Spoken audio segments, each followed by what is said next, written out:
Hi, പുതിയൊരു വീഡിയോയിലേക്ക് എല്ലാ കൂട്ടുകാർക്കും സ്വാഗതം. ഇന്ന് വന്നിരിക്കുന്നത് നിങ്ങൾക്കൊക്കെ വളരെ ഉപകാരപ്പെട്ട ഒരു വീഡിയോ ആയിട്ടാണ് കേട്ടോ. നിങ്ങളെ വീടുകളിലൊക്കെ ചെടികളുണ്ടാവും. ആ ചെടികളിലൊക്കെ നിറയെ പൂവിട്ട് നിൽക്കാനായിട്ട് നിങ്ങൾക്ക് ചെടികൾക്ക് നൽകാനായിട്ട് ഒരു വളം പരിചയപ്പെടുത്തുകയാണ് കേട്ടോ.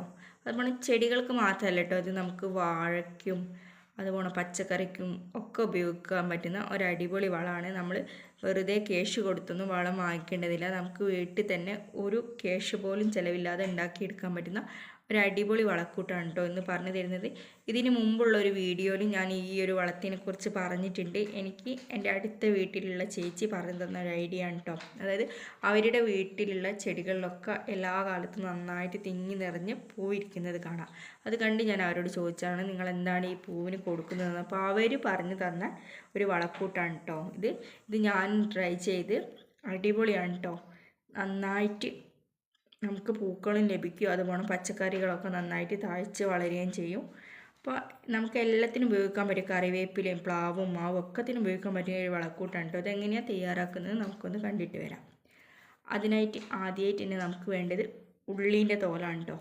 ചെറിയുള്ളീൻ്റെയും വലിയുള്ളീൻ്റെയും ഒക്കെ തോല് നമുക്ക് എടുക്കട്ടോ. ഞാനിത് കുറച്ച് ദിവസത്തെ തോല് നന്നായിട്ട് ശേഖരിച്ച് വെച്ചിട്ടുണ്ട്. ഇതിൽ വെളുത്തുള്ളീൻ്റെ തോലും കൂടി നിങ്ങൾക്ക് ഉൾപ്പെടുത്തട്ടോ. ഞാൻ അതിൻ്റെ വീഡിയോ കട്ടായി പോയിട്ടുണ്ട് കേട്ടോ.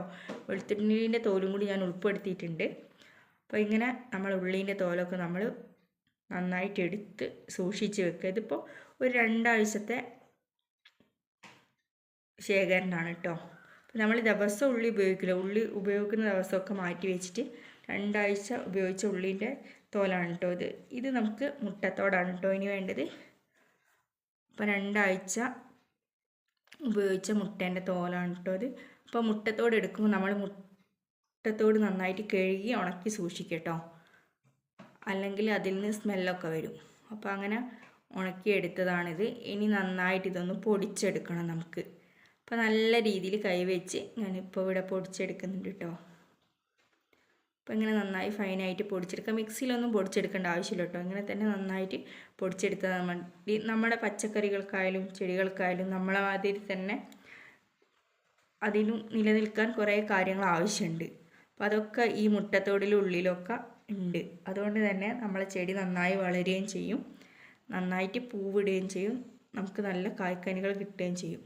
അപ്പോൾ ഇനി നമുക്കിതിലേക്ക് വേണ്ടത് ഒരു പഴയൊരു പാത്രം കേട്ടോ. നല്ല അടച്ചുറപ്പുള്ള പാത്രം വേണം കേട്ടോ. ഇതിപ്പോൾ ഞങ്ങളൊരു പഴയൊരു കുപ്പിയാണ്, അതാണിപ്പോൾ എടുത്തിട്ടുള്ളത്. ഇനി ഈ കുപ്പിക്കകത്തേക്ക് ഈ ഉള്ളിത്തോല് ഞാൻ ഇട്ട് വെക്കുന്നുണ്ട് കേട്ടോ. അപ്പോൾ മെയിനായിട്ട് നമുക്ക് ഉള്ളിത്തോലും കോഴിമുട്ടയാണ് കേട്ടോ ഇതിൽ വേണ്ടത്. പിന്നെ വേറൊരു സാധനം കൂടി മെയിനായിട്ട് ചേർക്കുന്നുണ്ട്. ഇത് 3 മെയിനായിട്ട് വേണ്ടത്. പിന്നെ ഞാൻ ഇതിൽ വേറെ പല സാധനങ്ങളും ചേർക്കുന്നുണ്ട്. അതൊക്കെ വീഡിയോ മിസ്സായിട്ടുണ്ട് കേട്ടോ. അപ്പോൾ ഉള്ളിത്തോല് ചേർത്തതിന് ശേഷം കോഴിമുട്ട തോടും കൂടി ചേർക്കുന്നുണ്ട്. ഇനി ചേർക്കുന്നത് ഇത് നമ്മളെ ദിവസം ഉണ്ടാക്കുന്ന ചായേൻ്റെ ബാക്കി വരുന്ന ചായപ്പൊടിയും അതിൽ കുറച്ച് ചായേൻ്റെ ചണ്ടിയും പൊടിയും എല്ലാം കൂടി എടുത്ത് വെച്ചതാണ് കേട്ടോ. ചായ എല്ലാം കൂടി ഒരു കുപ്പിയിലാക്കി വെച്ചതാണ്. കുറച്ച് ഒഴിച്ചതിന് ശേഷം നന്നായിട്ടൊന്ന് കുലുക്കിയിട്ട് ഒഴിക്കുക നമ്മൾ. അത് അടിയിൽ ആണ് ചായപ്പൊടി എല്ലാം ഉള്ളത്. അപ്പോൾ ചായച്ചണ്ടിയൊക്കെ ചെടിക്കിടാൻ വെച്ചാൽ നല്ലതാണ് കേട്ടോ. അപ്പോൾ ചെടീൻ്റെ മിരട്ടിട്ട് കൊടുത്താൽ നല്ലതാണ്. എന്നാൽ ഈ രീതിയിലാണ് നമ്മൾ ചെയ്യുന്നതെങ്കിൽ കൂടുതൽ ബെനിഫിറ്റ് കിട്ടും. ഇനി കുറച്ച് വെള്ളം കൂടി ഞാൻ ചേർക്കുന്നുണ്ട് കേട്ടോ. ഈ ഒരു കുപ്പിയിൽ കുറച്ച് വെള്ളം കൂടി ചേർത്തതിന് ശേഷം നന്നായിട്ട് വായു കടക്കാത്ത രീതിയിൽ നന്നായിട്ട് അടച്ച് വെക്കുക.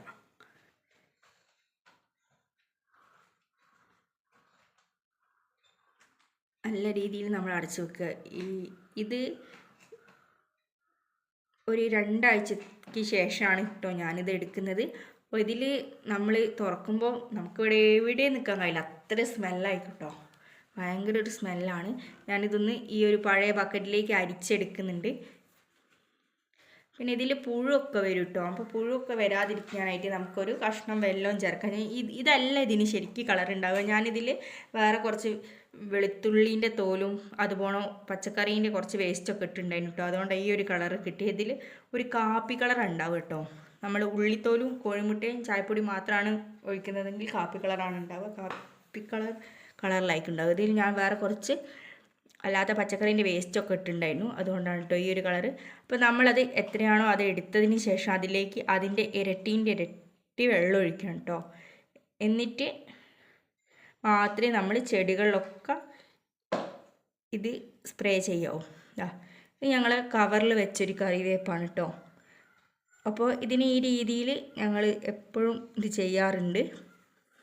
അപ്പോൾ നിങ്ങൾക്ക് മാറ്റം കാണാൻ പറ്റും ഈ ഒരു കറിവേപ്പിന്. ഞാൻ കുറച്ച് കറിവേപ്പ് ഞങ്ങളെ പറമ്പിലുണ്ട്, കുറേ കറിവേപ്പ് കൂടി കിടക്കുന്നത്, അത് കാണിച്ചു തരാം. അതും ഇതും തമ്മിലുള്ള വ്യത്യാസം നിങ്ങൾക്ക് കാണാൻ പറ്റും. ഇത് കവറിൽ വെച്ചതുകൊണ്ട് തന്നെ ഇതിനെപ്പോഴും ഞങ്ങൾ ഈ ഒരു സ്പ്രേ ചെയ്യാറുണ്ട്. അതുകൊണ്ട് ഇത് നല്ലോണം തഴച്ച് വളരുന്നുണ്ട്. മറ്റേത് പറമ്പിൽ കൂട്ടായിട്ടുള്ളത്, അങ്ങോട്ട് ഇടയ്ക്കേ പോവാറുള്ളൂ. അതുകൊണ്ട് തന്നെ അതിൻ്റെ ഒരു കോലം നിങ്ങൾക്ക് കാണാൻ പറ്റും. ഇതാ കണ്ടില്ലേ. അപ്പോൾ ഇവിടെ നിന്നൊന്ന് പൊരിച്ചെടുത്തിട്ടാണ് ആ കവറിൽ കുഴിച്ചിട്ടിട്ടുള്ളത്. അപ്പോൾ വ്യത്യാസം നിങ്ങൾക്ക് മനസ്സിലാവുമെന്ന് വിചാരിക്കുന്നു. അപ്പോൾ ഇങ്ങനെ സ്പ്രേ ആയിട്ട് അടിച്ച് കൊടുക്കുക. അത് വേണം നമുക്ക് ഇതിൻ്റെ മേരട്ട് വയ്ക്കുക. ഇത് നമ്മളെ ഇതാണ് കേട്ടോ ചെടി, ഉറുമാമ്പഴത്തിൻ്റെ ആണ് കേട്ടോ ഇത്. അപ്പോൾ ഉറുമാമ്പഴത്തിൻ്റെ ചെറിയൊരു തൈയാണ്. ഇതിപ്പോൾ ഒരു കൊല്ലത്തോളമായി ഇത് കുഴിച്ചിട്ടിട്ട്. ഇത് വെയിലില്ലാത്ത സ്ഥലത്താണ് കുഴിച്ചിട്ടത്. പിന്നെ അതിൻ്റെ ഞാനിപ്പോൾ ഉണ്ടാക്കിയ ആ ഒരു വളത്തിൻ്റെ ചണ്ടി എടുത്തിട്ട് ഈ ഉറുമാമ്പഴത്തിൻ്റെ മെരട്ടാണ് കേട്ടോ ഇട്ട് കൊടുത്തിട്ടുള്ളത്. അപ്പോൾ ചണ്ടി നമ്മൾ ഒഴിവാക്കണ ചണ്ടി നമുക്ക് വളമായിട്ട് ഉപയോഗിക്കുക എന്ന് പറഞ്ഞാൽ നല്ലൊരു ഇതാണ്. ഇത് ജാതിക്ക കണ്ടില്ല, നിറയെ ഉണ്ടായിട്ടുണ്ട്. അപ്പോൾ ഇടയ്ക്കൊക്കെ ഈ ഒരു വളം ഞങ്ങൾ എല്ലാ മരങ്ങൾക്കും ചെടികൾക്കും ഒക്കെ കൊടുക്കാറുണ്ട്. അതുകൊണ്ട് തന്നെ നന്നായിട്ട് കായ്കൾ കിട്ടാറുണ്ട്, നല്ല പൂക്കളും ഉണ്ടാകാറുണ്ട്. എല്ലാവരും ഒന്ന് ട്രൈ ചെയ്ത് നോക്കുക, അടിപൊളിയാണ്. എൻ്റെ വീഡിയോ ഇഷ്ടമായി എല്ലാവരും ലൈക്കും കമൻറ്റും സബ്സ്ക്രൈബും ചെയ്യാൻ മറക്കരുത്.